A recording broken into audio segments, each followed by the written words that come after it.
Editors note this column originally appeared in The Hill. Well, there goes the fake news. It is real news that Republicans got shellacked on Tuesday in gubernatorial races in Virginia and New Jersey.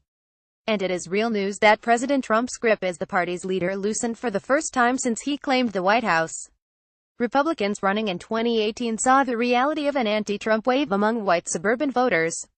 House Republicans rely on votes from suburban areas to keep their majorities in states such as Pennsylvania, Georgia and Florida. Republicans currently hold 23 seats in congressional districts won by Hillary Clinton in 2016 and 11 in districts she lost by fewer than 5 percentage points. Now the urgent fear among Republicans on Capitol Hill is a 2018 landslide for Democrats as voters turn on Trump. The anger at Trump was evident in exit polls conducted by Edison Media Research. In Virginia, Republican Ed Gillespie won 91% of voters who approve of the way Trump is handling his job as president.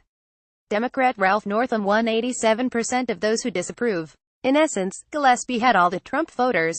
But there just weren't enough of them and Northam won easily, by 9 points. People upset with Trump turned out in big numbers. In fact, exit polls showed a third of the electorate wanted to send a message of opposition to Trump with their vote for governor. Now the urgent fear among Republicans on Capitol Hill is a 2018 landslide for Democrats as voters turn on Trump. The vote in Virginia comes on the heels of Trump's disapproval hitting 57% in the latest Fox News poll. The president's support among white men without a college degree is down to 56% from the 71% who voted for him a year ago. He has lost support among white evangelicals, with 66% supporting him now instead of the 80% that voted for him. He has also seen his support among independents slide from 46% in 2016 to 30% today. Trump's support among self-identified Republicans remains high at 83% in the Fox poll, but fewer people overall are identifying themselves as Republicans. That sets the stage for the battle to claim the future of the party going into the 2018 races. On one side, you have Trump and Stephen Bannon, his former top political aide. On the other side are the presidents Bush, both 41 and 43, with Senate Majority Leader Mitch McConnell, RKY, and Speaker Paul Ryan, RWIs, trapped in the ring and ducking punches from both sides.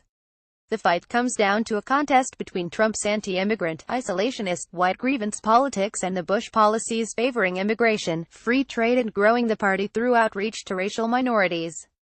After last week's defeat in Virginia, Trump and Bannon quickly threw dirt on Gillespie.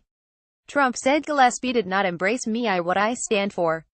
Bannon piled on by saying the lesson of the loss was that future Republican candidates must avoid campaigning with President George W. Bush and embrace the entire Trump agenda, to the point of taking Trump on the campaign trail. But Gillespie, the former party chairman, did use Trump-like advertising that focused on stirring fear of immigrants by tying them to MS-13 gangs. He did defend Confederate statues and he did attack athletes kneeling to protest police brutality. Gillespie lost because Virginia voters rejected Trump's politics. The Bush team also punched back. "This guy doesn't know what it means to be president," the younger President Bush said of Trump in an interview for a new book. "I don't like him," the elder President Bush told author Mark Gupta-Grovey. "I don't know much about Trump, but I know he's a blowhard. And I'm not too excited about him being our leader." The Bush comments drew a sharp rebuke from Trump's White House. If one presidential candidate can disassemble a political party, it speaks volumes about how strong a legacy its past two presidents really had, an unnamed White House official told CNN. And that begins with the Iraq War, one of the greatest foreign policy mistakes in American history. The split between Bush-style establishment conservatism and Trump populism has already hurt the party, with about 24 House Republicans announcing this is a good time for them to leave.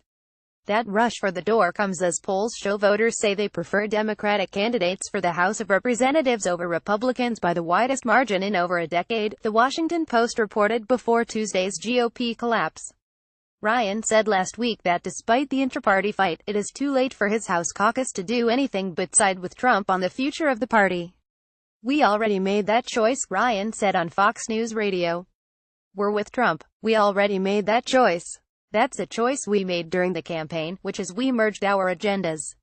What must Republican congressional candidates be thinking today when their speaker tells them they are handcuffed to a president who has the lowest approval rating in 70 years? At what point do they ignore the speaker's directive, cut ties with the president, and strike out on their own? A recent Washington Post-ABC News poll found that just 37% of Americans approve of the way Trump is handling his job, while 59% disapprove.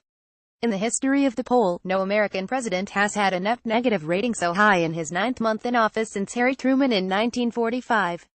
But Ryan has the real news. Every Republican on the ballot in 2018 will have Donald Trump as a running mate.